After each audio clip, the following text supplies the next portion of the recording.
Hey guys, we're going to be doing a deep dive into the blacksmithing profession in the War Within. I've been tinkering around with the profession for quite a few hours in beta, and I've condensed it all into this one video. So timestamps are going to be in the description if you just want to jump around, but we're only a few days away from release, so let's get right into it. Alright, so I've got a brand new character here. We just picked up blacksmithing, and we only have access to 2 different recipes here.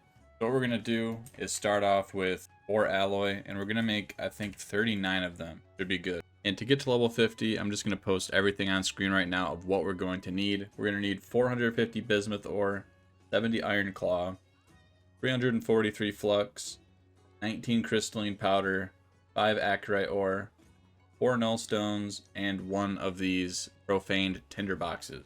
And also I wanted to mention with blacksmithing, there's 2 different races that gain a bonus. So Dark Iron Dwarfs gain 5 skill and they craft 10% faster. And the Lightforged Draenei get 5 skill as well, and they can summon a forge to work on. I just want to say that I don't think the ratios matter a whole lot. There's a few instances where it actually does kind of matter. So if you really want to min-max it, then I would recommend one of those 2 races. If this is like your main character who you're doing blacksmithing on, I really wouldn't worry about changing your race just to get a little bit more out of your profession.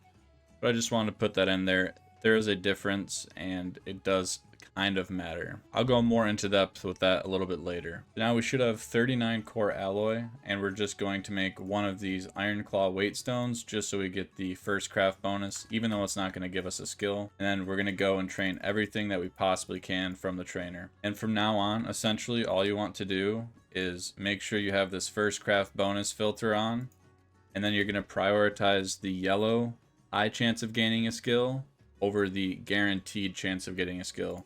So we're just going to make this repair hammer real quick, and then the boots. And now it doesn't really matter too much what order you do these in. You just prioritize doing the yellow ones over anything else. So if you really want to min-max, at level 19 you should actually do the breastplate, so you gain an extra skill. I didn't do that in this video, but it shouldn't matter at the end of the day.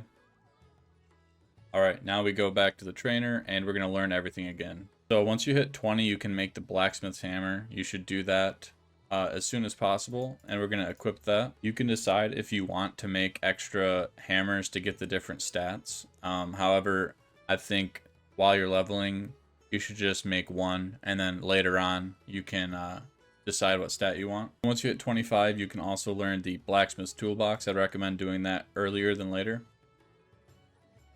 Alright, so now we have both the hammer and the toolbox. You can go to the auction house and buy an apron but early on, maybe there's just not going to be any on the auction house. So for now, we're just going to move on. Just go ahead and make one of everything. And we are just about to hit our last recipe from the trainer, and that would be the forge framework. And this is going to put us exactly at 51 skill. This is going to be a great jumping off point for an alt, or if you're just getting started with the profession. Now that we've got to this point, we've extracted all of our knowledge from the trainer itself. Now we can go over to our profession station, and we can go to these new Patron Orders. So we're going to go up to the filter, and we're just going to do show learned is the only thing. So these are all the things that we have access to, and you're going to need some other materials for this. And your results probably will vary. I doubt these are going to be the exact same as they are on beta right now. But you can go through here and try to gather up the materials. And as you can see, they're providing everything here. And what you get in return is some artisan's acuity, which is very important. So for this one, if we start it, for this one, we're going to have to use some concentration. I think it's very worth it because you're kind of investing in it early on. This acuity is going to go a long way, and the concentration will come back over time. So we just complete the order, and then we can kind of look through and see what else is worth doing. This one gives a knowledge point. This one gives a knowledge, or 2 knowledge points, plus this crafting license, which gives us 5 skill, which can actually come in very good handy. We are unable to do this as of right now, though. We would need some more bismuth. But yeah, I would go through here, do as many of these as you can. Okay, so once you've knocked out as many patron orders as you can go over to your mailbox and you'll see that's actually where you get your rewards from doing those orders. So if we check this, we gain our Artisan's Acuity, and we also have our Artisan's Consortium payout. We got some bismuth ore and some iron claw ore, so it's just something extra on top of it. Alright, so after you've completed all of your patron orders that you can do, I would very highly recommend going around and quickly just grabbing all the treasures. There's 8 of them, and I'm going to show you where they are right now. So the first one is right here in the main city of Dornogal, right here on the map, and it's just this blacksmith hammer right on this ledge. Alright, the second treasure is here, south of Boulder Springs, right near the S, this little building. It's just this ancient earthen anvil. Alright, so the third treasure is right here in the Ringing Depths near Gundargaz. I think that's how you say it. It's just right next to these stairs. Alright, so the fourth treasure is going to be right here on the map. It's left of Taillock, and just this little thing on the ground, earthen chisels. By the way, these are going to pop up on your mini map as well if you haven't collected them yet. That should help you locate these. Alright, the fifth treasure is right here in Hallowfall, slightly southeast of Merildar. It's this anvil, the Holy Flame Forge. And then the sixth treasure is just north of that. It would be right here in Merildar, these Radiant Tongs. Alright, so the seventh treasure is right here in Azj-Kahet, where I'm at, south of the Weaver's Lair. It's in a hostile zone, so you're going to have to maybe die if you're level 70. And the final treasure is down here in the City of Threads, right here in the north, the Nerubian Smith's Kit. So overall, you can easily get 24 knowledge points very quickly on a level 70. It should take you less than 10 minutes. And I'm going to post the coordinates in the description below. So there are a few other one-time knowledge sources for blacksmithing. And over here in Dornogal, there is the crafting section. This vendor, Lyrandal, has 3 different blacksmithing diagrams, which each give you 10 blacksmithing knowledge apiece. First one's 200, then 300, and then 400 Artisan's Acuity. It is quite expensive, and I think I would recommend probably upgrading your tools first, rather than getting these knowledge points. But at the end of the day, it's up to you. Just thought I'd throw that out there. Also, for hitting Renown level 12 with the Council of Dornogal reputation, you also get another 10 blacksmithing knowledge from the reputation vendor. And the last source is there's another 10 points from Raka in the City of Threads. I'm not sure, I haven't progressed that far. They also have another 10 knowledge points at the cost of 565 Kej, which is a new resource. Alright, so over here in the crafting area, you can talk to Roldira as well. She'll give you a quest. You just turn around, talk to that guy. You turn it back in for 200 Artisan's Acuity and some ore. And then it'll send you over to the blacksmithing area. You'll just turn that quest in, which will give you access to your weekly blacksmithing quest, and that'll give you 2 knowledge points. You can knock this out extremely fast, and I'd highly recommend getting it out of the way earlier on than later. Another knowledge point you can get every single week is over here at the crafting order place. You can have a scribe make this for you. Just type in Algari Treatise on Blacksmithing. It's going to cost you a bit, but that knowledge point can go a long way, especially if you do this early on. However, if you don't really care about this 1 knowledge point, you can just skip this. So after you've done your patron crafting orders, your weekly quest, and you've done your treatise, the only other way to get knowledge points for the week is to go around collecting random treasures. You can get 2 knowledge points this way, and this is one of the example items, the dense blade stone. I just picked it up off of a random treasure, so you can get 2 of those, and then you'll be all caught up for the week. Alright, now that you've acquired all this knowledge and you're about level 50-ish, we can start looking at these specs and decide where you want to put those knowledge points. And to quickly recap, you should be about 60 to 70 knowledge points in, depending on how many you've got from the patron orders. Alright, so let's look at what we want to spend our knowledge points on. These specializations, the first one we got here is the Ever-Burning Forge. Now off the bat, I just want to say this is kind of like a supplementary or secondary thing. You're not going to want to go into this all the way at first. Maybe you'll put 1 point in here if you want to unlock it, just because it's really good for leveling up your skill. However, what this does is essentially gives you a cooldown where you can craft one of these ever-burning ignitions. And what that'll do, as you can see here, we have 5 out of 5 crafts. It costs 1 artisan's acuity, 5 crystalline powder, and 1 core alloy. So this could be expensive, but it also gives you a skill point. So it's good for that reason. But what this does is it'll give you ingenuity, multi-craft, and resourcefulness based on your ever-burning forge spec, and that's for 30 minutes. So basically all this entire tree is essentially buffing that ignition. So it starts off with plus 30 to everything, as you can see. Ingenuity, multi-craft, and resourcefulness, it goes up by 30, and then each point you invest in will give these more and more. The buff will be stronger essentially. So overall, it's a pretty good tree later on because you'll be able to use those ignitions to gain like a large amount of resourcefulness and multi-craft if you're making alloys, or a large amount of ingenuity if you're going to craft some high rank armor for your guildies or something. But overall, I would avoid this at first, maybe put 1 point in. Moving over to the means of production tree.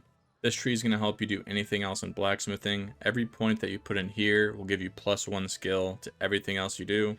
So it's kind of similar to Ever-Burning Forge in that way, where it's going to help you do anything that you choose. You're also going to learn how to craft the Artisan Blacksmith's Toolbox right off the bat here. And if you have the acuity for it, I would definitely invest in it. Even if you only make it at rank 1, you're going to gain a large amount of skill, and that can go a long way. And then you can recraft it later on. Alright, so on the left side here, we have the tools of the trade. This is essentially your profession equipment. So that includes all of these things we can make. We can make the blacksmith's toolbox, stuff for leatherworkers, tailors, the pickaxe, the sickle for herbalism, and the skinning knife. So these are going to be a hot commodity early on because people are going to want to be gathering. People who care about their professions are going to invest a lot of money in good tools. So this is going to be a nice specialization. Just wanted to say though, this trade tools has more patterns in it than the trade accessories.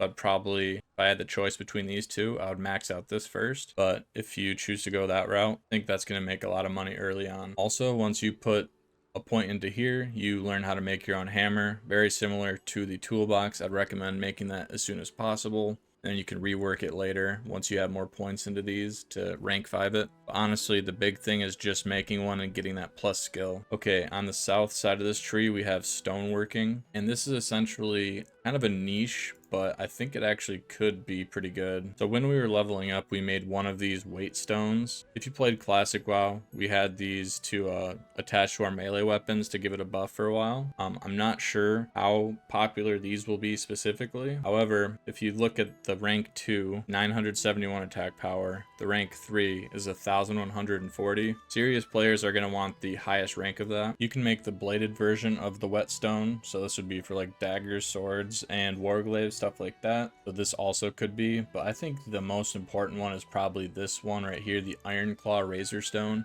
Sharpen your mining, herbalism, or skinning tool, increasing finesse by 60 for 2 hours. That's the rank 2 version. If you specialize in this, you can eventually make these at quality level 3 without the need of using concentration at all. So I think these are probably going to go for a lot, especially early on when there's going to be a lot of people gathering, and I could definitely see this being worth making. On the right side of the tree, we have the alloy in the framework section. So alloys are going to be used for every single blacksmithing recipe, and high quality ones are going to be a very important thing to craft max rank weapons and armor. And frameworks are used for blacksmithing, engineering, and leatherworking, so there might be a market for that. Basically, it's these finishing reagents you can craft. This one gives you resourcefulness, this one gives you multi-craft, and this one gives you ingenuity. So these could see some play. It's kind of hard to evaluate this because I don't know what the value of a core alloy will be. We'll see. This could be important. This could be complete vendor trash. Who knows? At the end of the day, kind of just speculation right now with this, but I do believe alloys is going to be extremely important. All right, going into the weaponsmithing tree, it acts very similar to how it was in Dragonflight. If you go down the left side, you're going to be able to get the warglaives, the daggers, the swords. You go on the right side, you're going to be able to get axes, pole arms, and maces, I believe. So it's a very straightforward tree. You kind of just pick what you want and you go down it. The armorsmithing tree, on the other hand, is slightly more complex. There's just more pieces to do. So with armorsmithing, I would be a little bit careful on what you choose to do. I think you can actually sort of go wrong with this, whereas weaponsmithing, you can't really go wrong. But armorsmithing, if you go into chest pieces, I feel like not a whole lot of people are going to want them because typically you're going to have a chest piece in your tier set and you're going to need 4 out of 5 pieces. So I would stay away from the tier slots personally. Shields could be a really good thing to do. Paladins and warriors might want to go into this. Same with elemental shamans or resto. They might choose to get their crafted shield from you. Helms and shoulders, same thing, but you can get your boots here. And boots aren't on the tier slot. And there's also an embellished boot. That's something to keep in mind. This could be really good. Maybe people are going to want this. I have no idea. In Dragonflight, there was a lot of embellished pieces that people simply didn't want. And there was other ones that everybody wanted. So same thing with the shield you can craft. Same story. It's kind of a gamble right now. And also weaponsmiths can make this dagger. There's an embellished weapon, which, you know, typically it could be worth doing. I could see this being pretty good, but I have no idea what the simulations will end up being. And on the right side of the tree, we have belts, van braces, and gauntlets. I feel like this one will probably be the safest bet because belt and these bracers aren't going to be on the tier slots. These are more likely to be a good route to go. However, these ones don't have the embellished pieces. So all I'm going to say is armorsmithing might take a little bit of research. So if you do plan on going into this spec first, I would maybe hold off and just maybe max out this armorsmithing tree and put a bunch of points into means of production so you're not wasting points. Yeah, all I'm going to say is proceed with caution on this one. But as you can see, there's many different paths you can go down. And off the bat, week 1, you should have around 60 to 70 knowledge points depending on the tuning. Every week after that, you should be getting roughly around 12 to 20 knowledge points. I don't think the numbers are finalized, but that's what people are estimating up to this point. So you want to be pretty careful and you want to maybe plan out a route before you just start putting points in randomly because you would kind of be screwed at that point. Alright, so I'm going to go through and offer up a few different recommended build paths that I think will do very good off the bat. And one thing to keep in mind is the expansion is going to come out and there will be a month-long period before we can do mythic raiding or mythic dungeons, because I'm not quite sure when we're going to get our first spark. And weaponsmithing and armorsmithing both require sparks. So just something to keep in mind. First spec that I'm going to recommend is the profession tool route. You're going to be able to make all sorts of tools for blacksmiths, leatherworkers, tailors, mining, herbalism, and skinning. So there's a ton of work here to be done. And even though you make blacksmithing tools, people who don't spec into that specific route are still going to want you to be the one to make their blacksmithing hammer and toolbox. So there's just going to be a ton of sales. If you're on a dead server, I might shy away from this. Along with any other crafting order spec, these perform better, I would say, on more populated servers. You're going to have a lot more traffic. But let's dive right into how I would specialize this. So let's say you have 60 to 70 points to play with. You have to invest 10 to go this way. And then you could just invest another 10. Then you can pick between tools or accessories. So tools is objectively better. There's more recipes in here, and that includes all the gathering recipes. So I'll definitely go this route first, max that out completely. And then you have the choice between, do you want to put more points into means of production or tools of the trade? I think you get more skill points this way. So now we're at 60. So if you only have 60, you know, you'd stop here. Next week, you'd put points into here. And then, you know, you'd have 70 points here. And then next week, you could max this out. So on week 2, week 3, depending on where you're at, you could have all of these maxed out. So let's apply these changes and see just what we could do.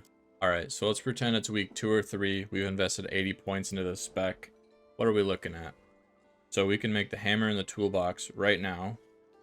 And these are going to be 3 points away. So if I get 3 more blacksmithing skill, or if I have one of these apprentice crafting licenses, we can craft this with concentration to rank 5.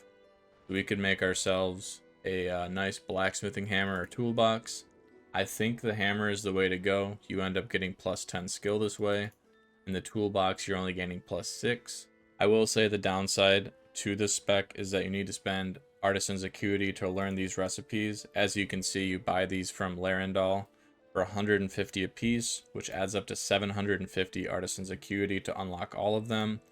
Skinning knife is actually from Delves, so I guess that's a plus. Maybe instead of spending your initial 300 Artisan's Acuity on the toolbox or the hammer, you go to the vendor instead and you pick up these recipes and you're able to craft these sickles, pickaxes, skinning knife if you do delves, and that way you're able to still craft these at rank 5 if you use concentration. Maybe you're going to be the only person on your server that has access to these, so you're going to be able to kind of corner that market. So if you decide to go down this route, you can also be turning quality 2 core alloys into quality 5 guaranteed profession tools with just a few more skill points. We're only 2 off for this one. A tier 2 core alloy, you can be making absolute max rank and you can be printing money. That's definitely what you can be doing while you're waiting for concentration to come back. And overall, I'd say this is a very good spec to go down, especially for an alt early on. You can probably make a ton of sales. Another spec I'd recommend is maybe the weaponsmithing route.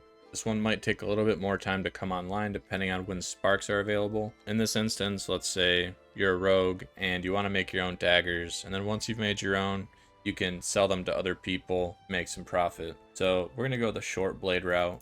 We're going to have to invest 10 points right here, and then we're going to max this out completely. So we've already invested 35. That's 50. And let's put 20 points in here. I'll just say 21. All right, so with weaponsmithing, you've only invested 70 points, yet you're able to make a guaranteed rank 5 piece of gear, which is absolutely crazy. You can even put a missive, a crest, and an embellishment, and with just this few skill and this few points invested, you can still guarantee it. It's going to cost you a lot of concentration, but you can do it. So you can log in, pump out a couple of these daggers each week, take a huge cut because you're using a ton of concentration. These are going to be in high demand. People need quality weapons. It's not like Dragonflight where one person can pump out 1,000,000 of these, especially early on. So you can do this for any of these specs. It would be the same if I would have went this route for swords, if I went this route for maces and axes, this way for pole arms. You know what I'm saying? So this is a very, very lucrative spec and it's guaranteed to be in demand. Okay, so very similar to weaponsmithing, we have armorsmithing. And for this instance, we're going to be a resto shaman that really wants to be a shield crafter. We're just going to go that route. We're going to go this way. And we need 10 points in here to level up our shields. We're going to put 25 points right here. And we're going to put 30 points right here. We're already at 55. And then we're going to put another 15 right here. And there's 70. So same thing here. You're able to specialize in one of these pieces of armor, and you can guarantee with a ton of concentration. So it's basically everything I just said about weaponsmithing. It can be applied here too. This would be good for an alt. You could have many different alts going different directions, and you could specialize into anything. And with enough money, people could pay you to use your concentration, make them any piece of gear if you have enough alts. So this is definitely another route that's worth looking into. But as I said earlier on, I think armorsmithing, you should be a little bit careful because you never know what people actually need. Unlike weapons where everybody needs a weapon. So I got 2 more specs for you. The first one's going to be right here in the means of production tree. We're going into stoneworking. So this would be good for weapon stones or for the gathering tool.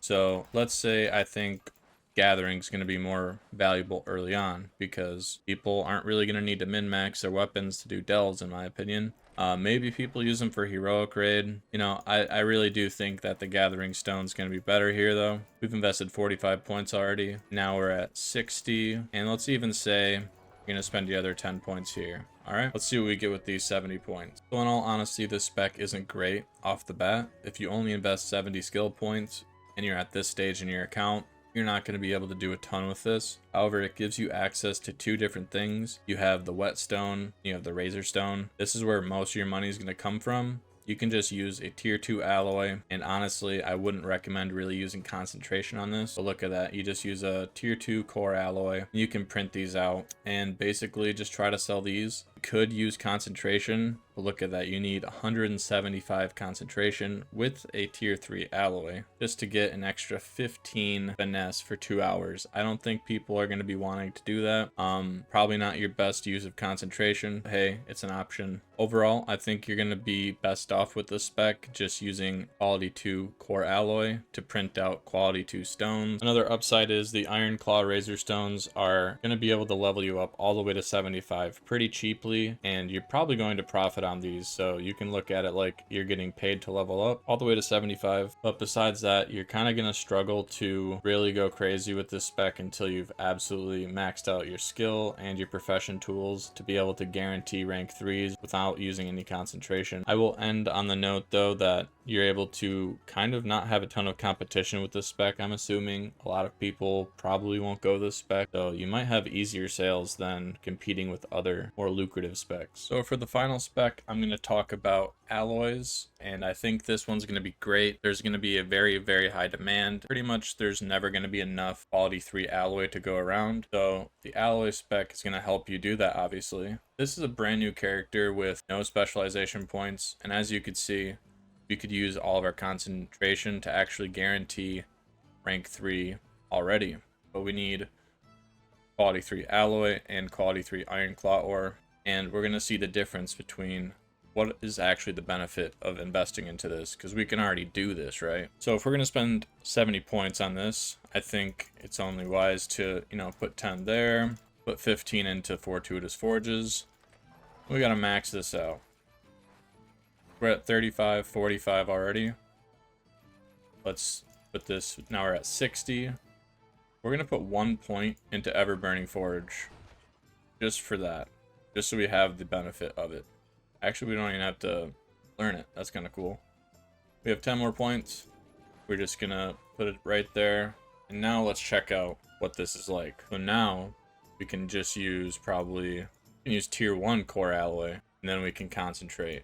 Or we can use tier 3 and we can make a lot more. It's going to take a lot less concentration. So for the core alloy, we can actually very easily pump out quality 2 just with quality 2 bismuth. But the biggest benefit to speccing into this 3 is actually that you're going to gain a lot of multi-craft from these last 2 nodes here, and you can use finishing reagent. So when you do log on to this character to use your concentration on these alloys, since you can use finishing reagents, you can decide, do you want ingenuity, probably not resourcefulness, but maybe multi-craft, have that chance of making extra. So, you know, these are things you can think about. If you're using sanctified alloy, maybe you do go the resourcefulness route, because you might save on some tier 3 core alloys, you might save on some of these ores, stuff like that. Alright, so before we wrap it up, I have a few other things I just want to touch on real quick. So for the embellished gear, there's 3 of them, and the first one comes from the Dawnbreaker, which is a dungeon. It says Challenger's Cache, which typically refers to Mythic Plus, so we'll see if it's only from Mythic, or if you can get it on like normal and heroic. Sanctified Steps. The boots can be found on any world creature, so this is just a BOE pattern that you can find anywhere in the world. And the Siphoning Stiletto comes from the raid, and this is purchasable on the auction house, so you don't have to go to the raid and get it. But if you're on a raid team and you're the blacksmith, you know, you might get this one handed to you for free. Also, they have a skeleton key like they always have for blacksmiths. This is coming from the Kaz Algar world vendors. It costs a lot of artisan's acuity, so I think this is maybe the absolute last thing you want to spend it on. I'd save that for absolutely last. And last but certainly not least, there's 16 different patterns that blacksmiths can learn from PvP. These things are incredible. 16 knowledge points basically for, you can just play PvP, you can buy this off the auction house. They're only 7,500 honor, so maybe add this into your daily rotation. Just queue up, do your daily battleground, get that huge chunk of honor, Also in the War Within, they're adding like solo queue for rated battlegrounds. That could be something that you want to do. These patterns actually sold for a ton back in Dragonflight at the start because people recognize that these early knowledge points are worth so much gold that they're willing to shell out quite a bit just to learn the pattern. Not only do you get the knowledge points, but having access to all these things, some of these might actually sell for a ton because people are going to want to be getting this PvP gear to jump into the new battlegrounds. So highly recommend that you don't sleep on these. And one final piece of advice that I want to give to you guys is after you've picked your spec tree that you decided upon and you know the route you want to take, I highly recommend that you pick up Everburning Forge. You don't even have to put points into here, but this is going to help you level up so much quicker because you get multiple charges per day and it's guaranteed skill points up to level 90, and then up until 100 it's going to be yellow. So going to be able to fill in those points for you regardless of what tree you go down. If you made it this far, thank you so much for watching, and I'll see you later.